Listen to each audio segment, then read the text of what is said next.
আপনারা তো ডিমের নানা পদ খেয়েছেন, কিন্তু ডিম চচ্চড়ি খেয়েছেন কখনো? এবার থেকে অবশ্যই খাবেন। রেসিপিটি বানানোর জন্য আমি এখানে কিছু আলু এরকম কিউব আকারে কেটে নিয়েছি, আর নিয়েছি কিছু কাঁচা লঙ্কা। এখানে ঝালটা একটু বেশিই দিয়েছি, তবে আপনারা আপনাদের পছন্দ মতন ঝাল দিতেই পারেন। আর আমি এখানে নিয়েছি 2টি ডিম। মাত্র 2টি ডিম দিয়েই আমি বাড়ির 4 থেকে 5 জনে খাবার মতন ডিশ করে দেখাবো। এখানে নিয়েছি সামান্য একটু হলুদ, আর নিয়েছি অল্প একটু পরিমাণ মতন লবণ। এবারে আমি এই ডিম দুটিকে ফেটিয়ে নেব। রেসিপিটি সম্পূর্ণ আমার নিজের বলতে পারেন, কারণ এর আগে আমি কখনো কাউকে এই রেসিপিটি বানাতে দেখিনি। তবে আপনারা দেখতেও পারেন, আমার অন্তত জানা নেই। এবারে আমি ডিম দুটিকে ভালোভাবে একটু ফেটিয়ে নেব। ডিম দুটিকে আমি সুন্দর করে ফেটিয়ে নেব। ডিম ফেটিয়ে নেওয়ার পর কড়াইয়ে তেল দিয়ে এবারে আমি ডিমের ওই ফেটানো ডিমটাকে কড়াইয়ের মধ্যে ঢেলে দিচ্ছি। দিলাম ডিম। এবার কড়াইটি ধরে ডিমটি বেশ সুন্দর করে একটু ঘুরিয়ে নেব। অনেক সময় আমাদের হয় কি, রান্না করতে একদমই ইচ্ছে করে না, বা কখনো কখনো হাতে যদি সময় খুব কম থাকে, তখন আপনারা চটজলদি ডিমের এই রেসিপিটি বানিয়ে দেখতে পারেন। খুবই সুস্বাদু খেতে রেসিপিটি। আমার তো মনে হয় যে আপনারা যদি একবার ডিমের এই রেসিপিটি বানিয়ে দেখেন, আপনাদের বারবার বানানোর ইচ্ছা জাগবে। আমি এরকম একটু লাল করে ডিম ভাজার সুন্দর গন্ধ বেরোচ্ছে, এই অবস্থায় ডিমগুলোকে তুলে নিলাম। ডিম তুলে নিয়ে ওই কড়াইয়ের মধ্যে আরেকটুখানি তেল দিয়ে আমি এবার ফোড়নে দেব 1/2 চামচ কালো জিরে।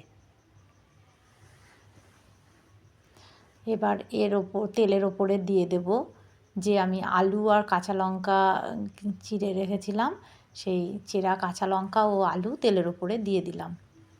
দিয়ে দেওয়ার পর এবার আমি সঙ্গে সঙ্গে এখানে মাঝারি সাইজের 4টি পেঁয়াজ কুচি করে রেখেছিলাম, দিয়ে দিলাম সেই পেঁয়াজ। এবার আলু পেঁয়াজ একবার নাড়াচাড়া করেই আমি নুন হলুদ দিয়ে দেবো। একদমই ভাজবো না, আমি নুন আর হলুদ দিয়ে দেব।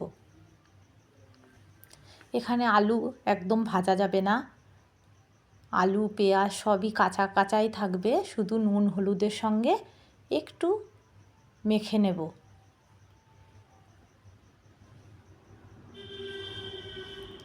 রেসিপিটি বানানো অত্যন্ত সহজ, আপনার বাড়ির যে কেউ রেসিপিটি বানিয়ে ফেলতে পারে, কিন্তু সহজ হলেও খেতে কিন্তু অত্যন্ত সুস্বাদু হয়। এবারে আমি দিয়ে দেবো জল। ভাজাভাজি মশলাপাতি বাটাবাটির কোনো ঝামেলা নেই, একদম চটজলদি একটি রেসিপি, খেতে অত্যন্ত সুস্বাদু হয়। এবারে আমি জল দিয়ে একটু ঢাকা দিয়ে দেব। আলু আমার সেদ্ধ হয়ে গেছে। আলু সেদ্ধ হতে যেটুকুনি টাইমের প্রয়োজন, শুধু সেইটুকুনি টাইমই লাগে এই রেসিপিটি বানাতে। এবারে আলুগুলোকে একটু নাড়াচাড়া করে একটু ভাঙা ভাঙা করে নিতে হবে। তারপরে যে ডিম ভেজে রেখেছিলাম সেই ডিম এর ভেতরে মিলিয়ে দিতে হবে। ডিমগুলো দিয়ে আবারও একটু নেড়ে চেড়ে নিতে হবে। এর মধ্যে জানিয়ে রাখি, আপনারা কে কোথা থেকে আমার এই রেসিপি দেখছেন আমাকে কমেন্টে অবশ্যই জানাবেন। যদি আপনারা ফেসবুক থেকে দেখে থাকেন তাহলে আমার পেজটিকে ফলো করবেন, এবং যদি ইউটিউব থেকে দেখে থাকেন তাহলে আমার চ্যানেলটিকে সাবস্ক্রাইব করবেন। আপনাদের এই সাপোর্ট আমাকে আরও নিত্য নতুন রেসিপি বানাতে উৎসাহিত করবে। তাহলে দেখতেই পারলেন কত সহজ একটি রেসিপি, কিন্তু খেতে অত্যন্ত সুস্বাদু। আমার অনুরোধ, আপনারা এরকম ডিম চচ্চড়ি অবশ্যই বাড়িতে বানাবেন। দেখবেন বাড়ির ছোট থেকে বড় সকলের মন কাড়বে আপনার এই রেসিপি।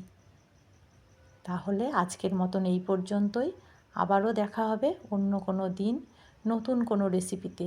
ততক্ষণের জন্য টাটা।